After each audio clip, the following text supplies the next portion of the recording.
Thanks for joining us on Capitol View. I'm Fred Martino. This week, Illinois prepares for an immigration crackdown by the Trump administration, and it's already started. In fiscal news, the state has a projected budget deficit of more than $3 billion already, and now word that pension reform could cost nearly $30 billion. Plus, the Illinois lieutenant governor offers a hint on her possible Senate plans. Those stories and more with Mawa Iqbal of WBEZ and Andrew Adams from Capital News, Illinois. Mawa, we start with two stories from the Chicago Sun-Times this week. Trump officials join federal agents and, of all people, Dr. Phil, for immigration arrests in Chicago. After the arrests, another story provided a few more details, but many unanswered questions. Yeah, so when we saw that Dr. Phil was joining ICE officials in Chicago, all of us, our reactions in the newsroom were just like, what? Like it was just something we were never expecting. And turns out Dr. Phil, after his longtime daytime TV show was canceled in 2023, he started this broadcast, online broadcast platform called Merit TV. And so essentially he did a sort of ride along with these DHS, Department of Homeland Security agents to go and arrest people for detention.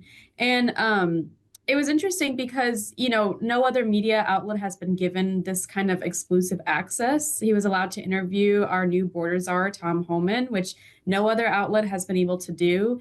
And then there's videos that are circulating online of Dr. Phil, just standing there next to these ICE agents as they're arresting people, and he's interviewing the person who's been arrested. Like, are you a citizen? And like, what is your prior criminal convictions? All this stuff, and it's very, I mean, first of all, just very bizarre, right? I think no one was really expecting this to happen. And, my colleagues talked to people, like people in part of the immigrant community in these neighborhoods where ICE officials were targeting, right, for these raids. And they're saying, like, just having Dr. Phil broadcasting these arrests and then these videos doing the rounds on social media, people reposting them, and even really Trump officials, like the administration officials, kind of making more media like a hullabaloo out of it. They really felt like it was hurtful, right? And my colleagues talked to a lot of people, and they said that this just feels like our immigrant community is being used as a form of entertainment, like sort of a sick form of entertainment. So, yeah, that was very, very weird. And yeah, they definitely told Dr. Phil that they were targeting 300 people this weekend in Chicago. And the Trump administration nationwide said that in the first week, they've made 7,300 arrests, including hundreds of criminal, dangerous people.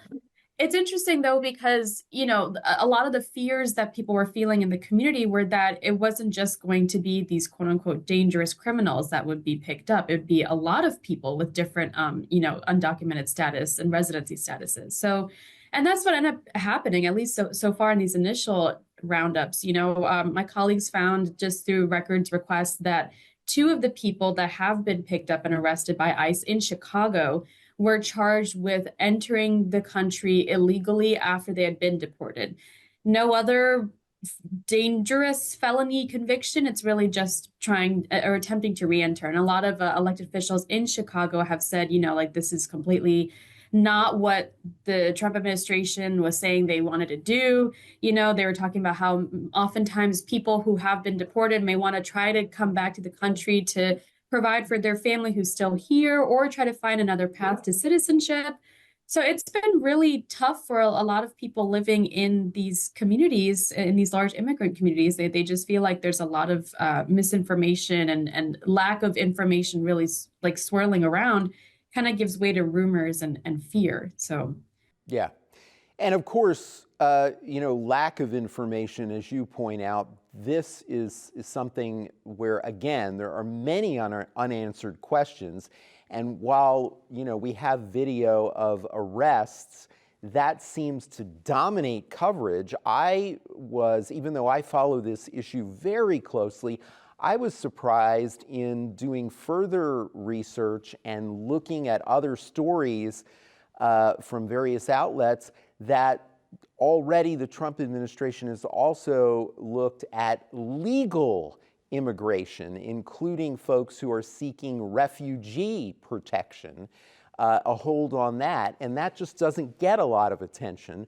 But it just highlights again the importance of journalism and coverage of these issues. But as you point out, often the most access will go to online folks. Dr. Phil, not the only one, probably the one who's made the biggest splash after leaving Fox is Tucker Carlson, who gets access to in-depth interviews that are not news or journalism. And so it's really questionable, disturbing, and something we have to watch. Totally. Yeah. I will say too, something I didn't mention is that a lot of people, just because, like you said, there's a lot of unanswered questions, then you also have this media circus that a lot of these more like right-wing personalities like Dr. Phil are creating online. You know, you have like real people on the ground who are really too scared to even go out. My colleagues talked to people in these communities who said that, you know, we're not going to businesses, we're not sending our kids to schools, we're not going to restaurants. So like even the governor Pritzker has said that, you know, he's been to Pilsen and Little Village, which are these neighborhoods in like the southwest side of Chicago, predominantly Latino, Hispanic, predominantly immigrant communities, and businesses are empty, right? Kids and families are too afraid to go outside.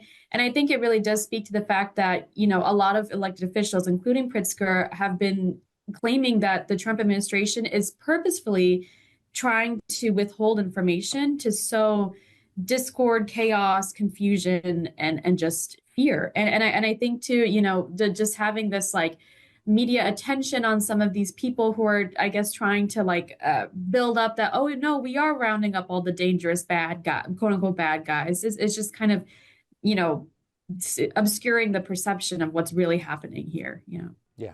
Very, very important information. Mawa, thank you for that. Andrew, speaking of fear, concern, Capital News Illinois has also been covering the immigration issue and recently published a story on how schools are preparing. Tell us about that.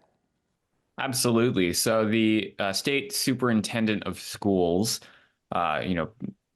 the chief of schools for the state, basically issued non-regulatory guidance. So basically advice. This isn't policy. This isn't a requirement by any means. It's just advice from the state to local schools about what to do if ICE comes knocking, if immigration enforcement comes to a school.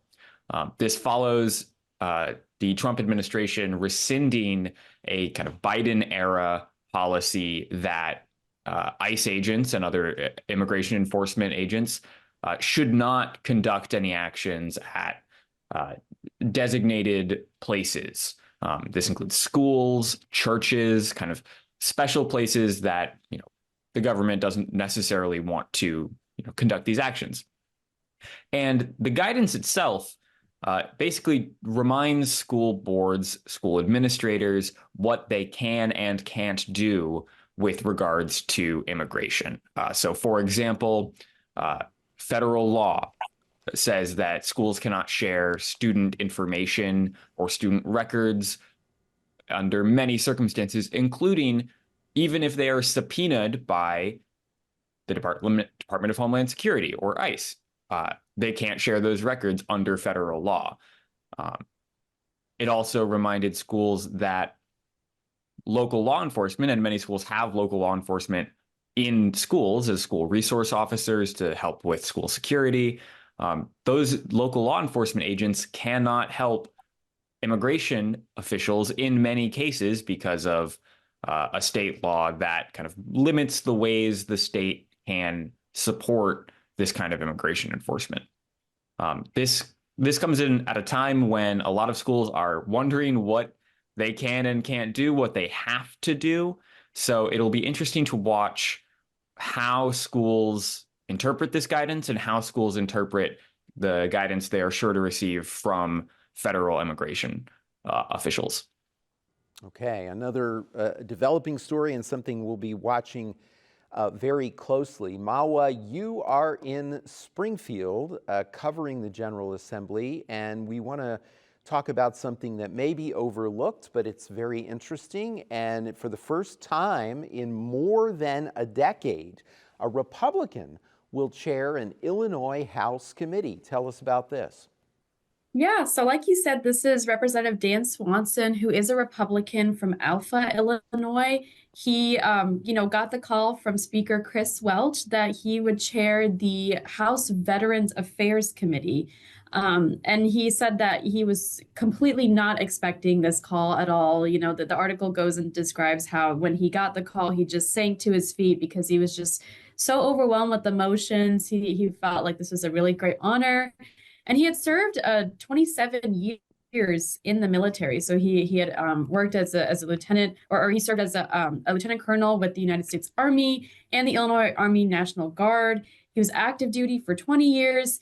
And he said that, it was no hesitation, like, I will accept this offer. And a lot of his counterparts on the other side of the aisle, so a lot of Democrats in the House were saying, he is like the perfect choice for this, just given his extensive military background, his advocacy for veterans and veterans' rights and housing in Illinois. He seemed to be the perfect fit.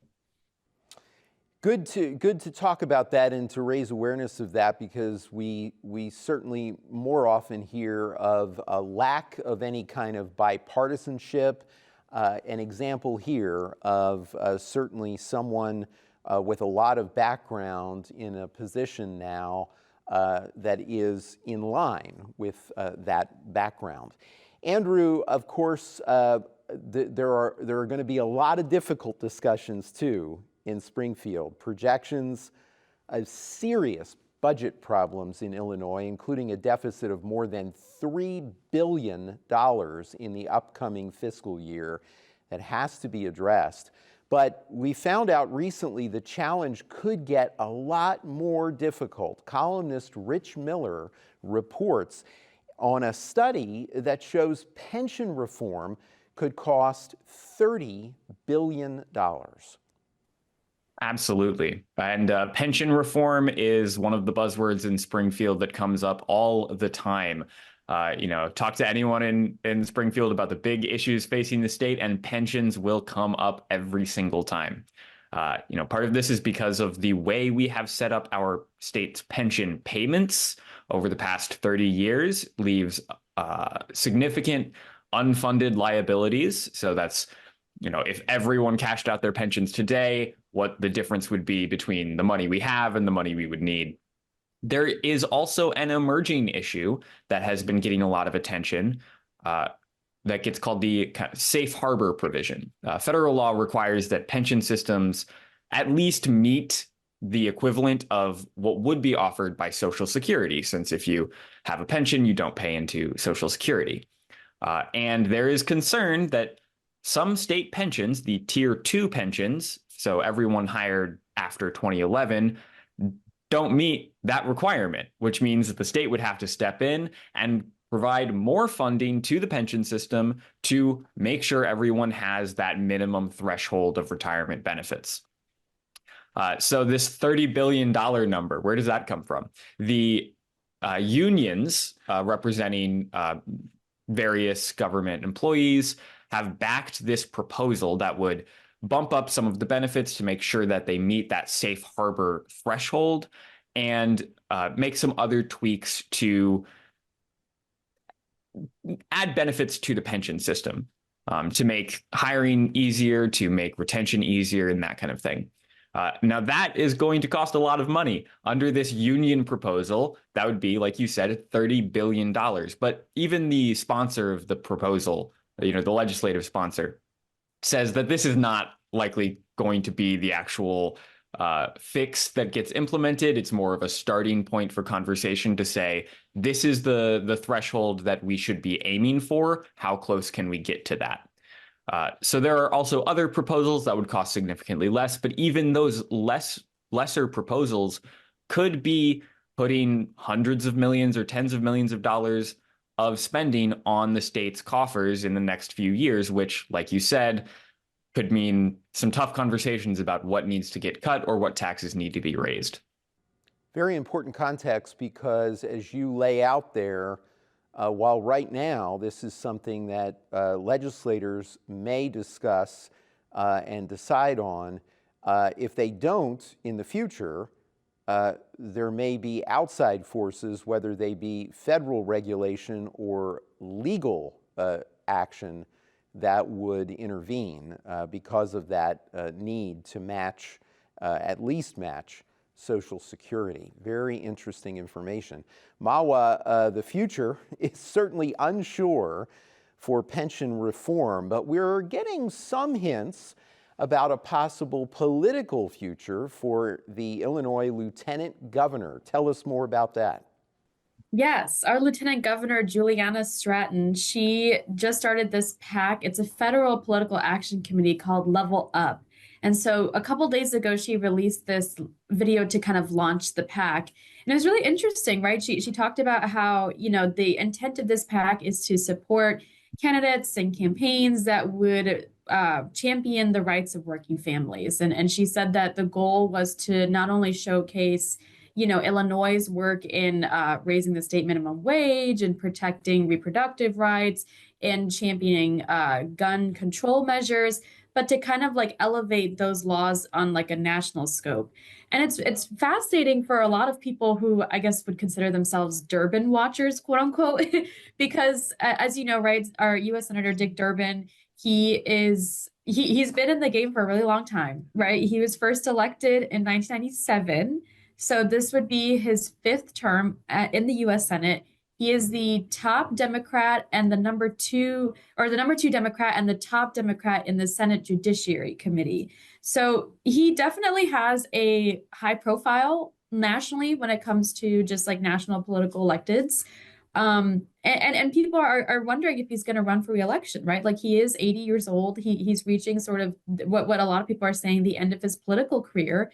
And because of that, now a lot of people are sort of watching to see who will try to run for his seat. And of course, with Stratton announcing this federal, I should note it's a hybrid PAC too, right? Which means that they have one account that can, make contributions to different people, different candidates, but then another account that operates as a super PAC. So allowing unlimited contributions, which could be very helpful for Stratton if she decides to run for the Senate seat. Of course, you would have to cut ties with this PAC, right?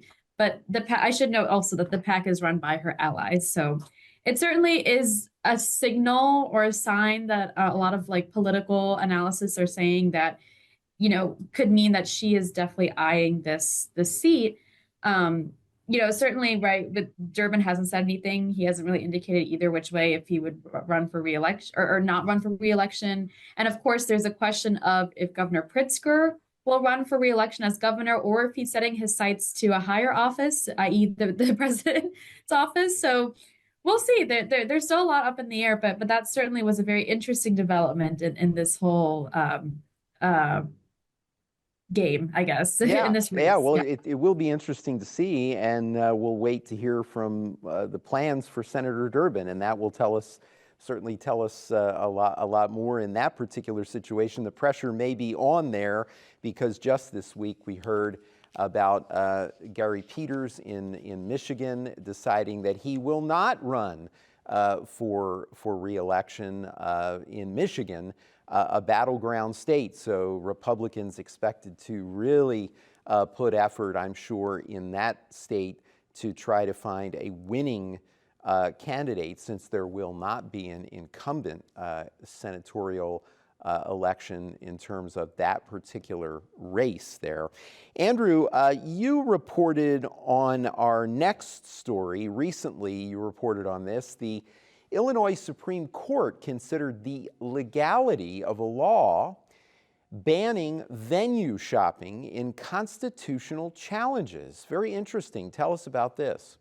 Yeah, so this gets a little bit wonky, so bear with me for a minute here. If you recall, back during the kind of heights of the COVID pandemic, it seemed like every 10 minutes there was a lawsuit about how the state handled It's COVID mitigations, it's mask requirements, it's stay-at-home orders, that kind of thing. Lots of lawsuits.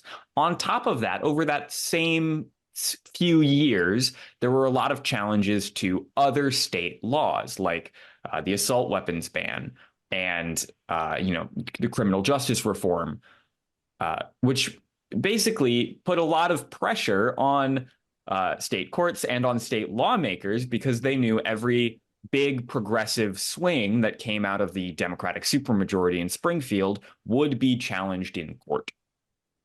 So Democratic lawmakers in 2023 passed this law that said, if you challenge a law's constitutionality, if you say this law is unconstitutional, you have to do it in court in either Sangamon County, where Springfield is, or Cook County, where Chicago is. This upset a lot of Republicans, who often are the people backing these lawsuits, because they often bring these lawsuits in smaller rural counties, often where they think they might have a better chance of winning. So, Republicans accuse Democrats of kind of thumbing the scales of justice here.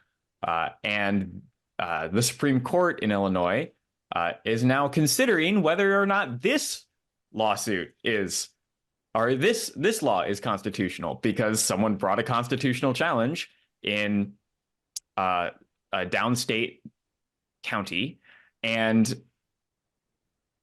the Attorney General tried to move it to Sangamon County, but the judge said, no, we're going to hear this in this county because that law is unconstitutional. So it'll be very interesting to watch, because this will basically set the stage for all of the legal fights that happen in Illinois that have become so common, of where they are allowed to happen and whether or not lawmakers can even make this kind of rule. Yeah, very important, as we're learning, not just in Illinois, but all over the country, as very often decisions made by elected bodies end up getting challenged in various courts. We just had, of course, an earthquake of that this week, where Trump administration plans to delay funding were challenged, were announced to be challenged, and a judge said nope, and so we'll hear more next week on that. So it's a trend. We only have about 3 minutes left, Mawa, but I wanted to get to this last story. You reported on this, did some interviewing on this, and your colleagues at the Chicago Sun-Times published an update in the past week, something to end on that isn't quite as serious in some ways as some of the other issues we've been covering. It is all about what to consider for the next state flag in Illinois. Yeah. So we have the state flag redesign competition, and this commission of I would say 22 people, historians, teachers, artists, state elected officials, people who work at the state agencies. They had gotten 5,000 submissions for designs and have now winnowed it down to 10 designs. And so public voting for these 10 designs will run through February 14th, Valentine's Day, at which point then the commission will receive the results, and they'll, draft up a report of their findings, like what flags they thought were really great and which ones they thought maybe are just okay. And so then they'll send an online vote, Mawa? Yes, this is an online vote through the Secretary of State's website. And so then, so after they draft up the report, they'll send it to the General Assembly, and then the General Assembly will then pick their favorite flag, or will pick to maybe keep the current flag by April. So it's really interesting. All the submissions, including the ones that were rejected, should be available online. And there's definitely some good ones in there. But we did talk to some flag experts for this story about what would make a good flag. And of course, they said, the metrics are that they should be, use three or fewer colors. They should be recognizable from a distance. They should be easy to reproduce for a 5-year-old. If a 5-year-old were to draw it, they should be able to know how to draw it, or a young child. They should use bold colors or symbols that, encapsulate Illinois. And so when I talked to a commissioner about it, he said that when you take those considerations into account, it actually makes it really hard to pick a flag, right? Because you don't want anything that's too Chicago specific. Conversely, you don't want anything that's too Southern Illinois or rural specific. So then the one symbol that the whole commission could agree on, which, these are members from all over the state, was Abraham Lincoln. So you'll see a lot of Abraham Lincoln themes. You'll see a lot of stars, a lot of, there's one that has a monarch butterfly on it too, because that's the state butterfly. Some U of I colors in there, but it's really interesting. I'd highly recommend people check them out and let them know your thoughts. So I love the rundown on that, and I didn't know you would address the issue of honoring Lincoln possibly on the flag. But interestingly, when I moved to Illinois more than 3 years ago and got my license plate with Lincoln in the background, not only did I like that and notice that, but I've had people say to me when I've made trips in my car, "Oh, wow, I love your plate. I love the Lincoln." So that may be very popular, as it turns out. We'll see when the votes come in. We shall. All right. Well, good luck in Springfield, Mahwah, and stay warm in Chicago there, Andrew. Thank you very much. All right. We are out of time. That is Capitol View for this week. For everyone at WSIU, I'm Fred Martino. Have a great week.